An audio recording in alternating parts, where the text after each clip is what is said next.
All right, for more on the political impact, let's bring in Julia Manchester, national political reporter for The Hill. Julia, thank you for joining us today. Yes, thank you for having me.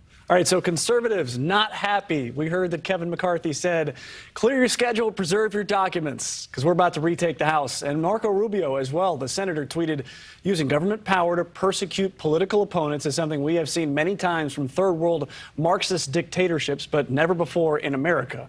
So what do you think the effect of this raid will be politically, with the midterms now less than 3 months away?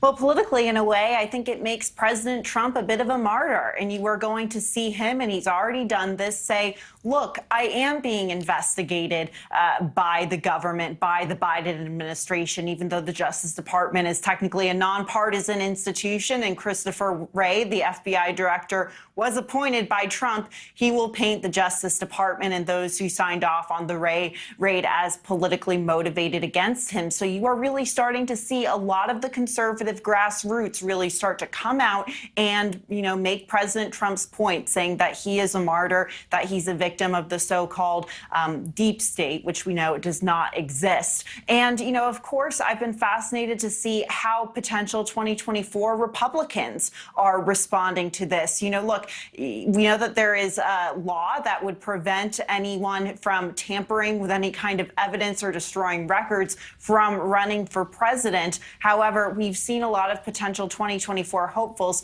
come out in favor of President Trump because they know that this is something that very much fires up the conservative base right now. So President Trump very much using this to his advantage as much as possible. And I'm curious to see how the Justice Department responds. Well, that is something that I brought up with Chris Starwalt last hour. I'll say the same thing to you. This could be something that appears in campaign ads for both sides. You could have Republicans saying, see, this is our guy. He's under attack. You got to support him, vote for him. And you could have Democrats saying, see, this guy is dangerous. He's corrupt. You got to get him out. The Justice Department's investigating him. But it's the same event that's going to be looked at and spun two different ways by both different parties.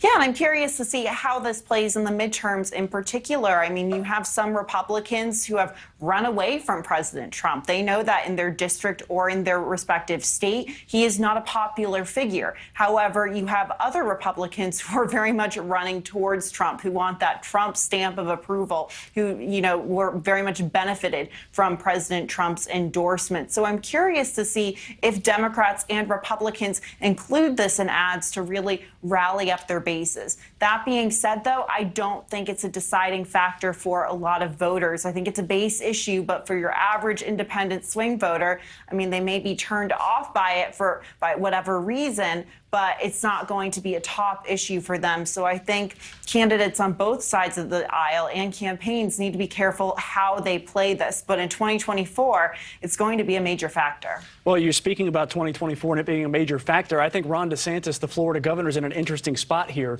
because this happened in his state. He can act angry and say this is unjustified. But at the same time, coming to defend President Trump could be coming to defend someone that will eventually become a political opponent. So how do you think Governor DeSantis handles this?